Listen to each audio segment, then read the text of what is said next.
Who is Andraste?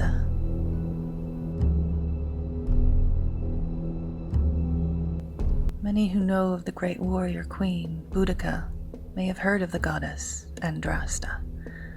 It's said that Boudica called to Andraste before she began her battles with the Romans.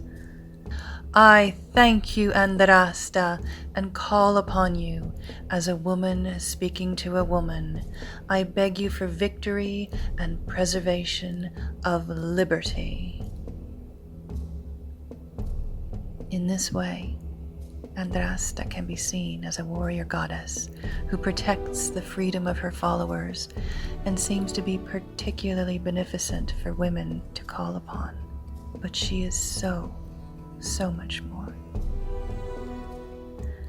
Andraste is seen as the goddess of the Celtic tribes that lived in East Anglia, particularly the Iceni or Iceni in Norfolk, where Boudica held her reign.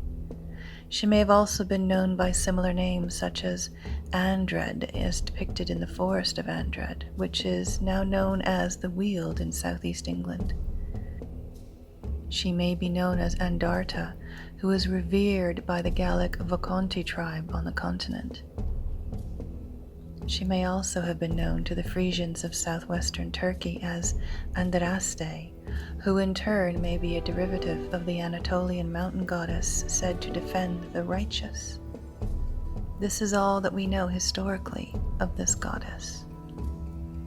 Many are afraid to work with her, for the violence done by Boudica to the Romans is recorded by Roman historians. For myself, I know that the Romans did equally atrocious things to those who opposed them, including the violence done to Boudica and her daughters, which began the war. Yes, Andraste is a goddess of war, but she is so much more. Andraste gives a voice to those who have none.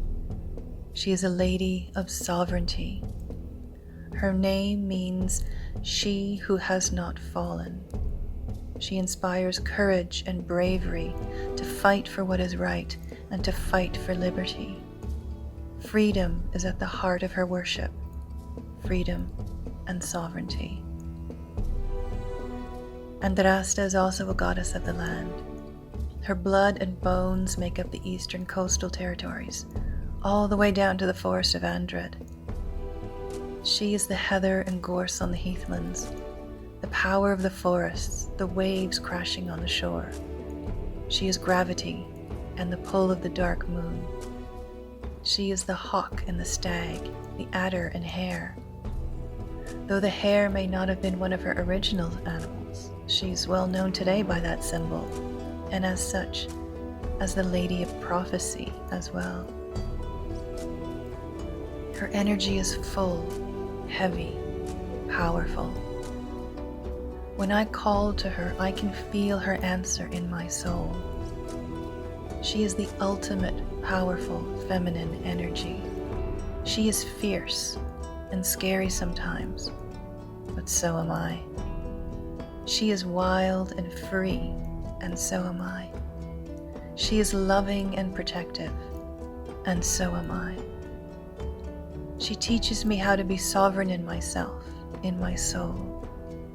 There I can face the darkness and the light, and work to be my truest, best self, strong and free. Hail Andraste, Lady of this land, of forest and heath, flint and sand. She who has not fallen, the great warrior queen, the Lady of Prophecy and dark moon dreams. I am your priestess, by the land and the sea, by the stag and the hawk, Lady of Sovereignty.